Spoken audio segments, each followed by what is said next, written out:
Assalomu alaykum aka parvozlar, marvozlar. Yaxshimisizlar, tinchmisizlar? Aka-ukalar, issiq qattiq bo'layapti. Musofirdagi aka-ukalar tinchmi?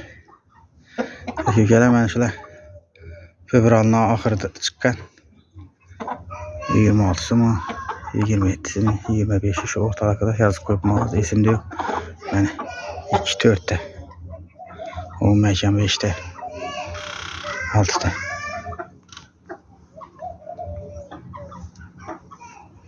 Mana bular martning oxirida chiqqan. Mana bular aprelning boshida.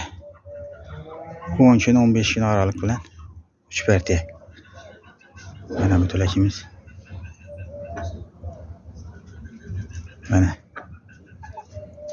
уже tulak bilan bo'yi teng bo'lib qoldi bular aka-ukalar. Mana bu makan ham juda ham baland. O qora bordi o'y makanim.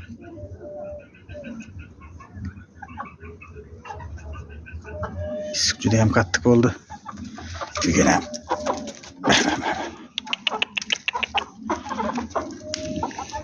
mana shular 5 kilodan oshiq bo'ladi. Sapsariq oyoq. Bunisi ham bu makanga qaranglar. Mana bu ham. Bunisi ham juda ham bo'yi baland.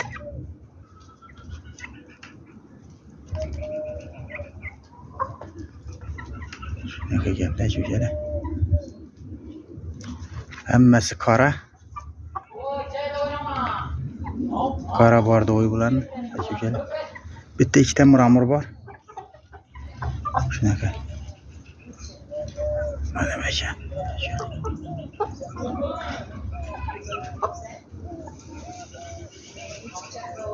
Zo'r makan. Aka-ukalar. Ular doktor Ilyasbekdan kelgan legendarniy Bordo'y xo'razni o'g'lidan chiqqan. Juda ham yumshoq, zo'r. Xudo xolasa endi bularni ham ko'ramiz. Ular ham o'shadi xudo xolasa.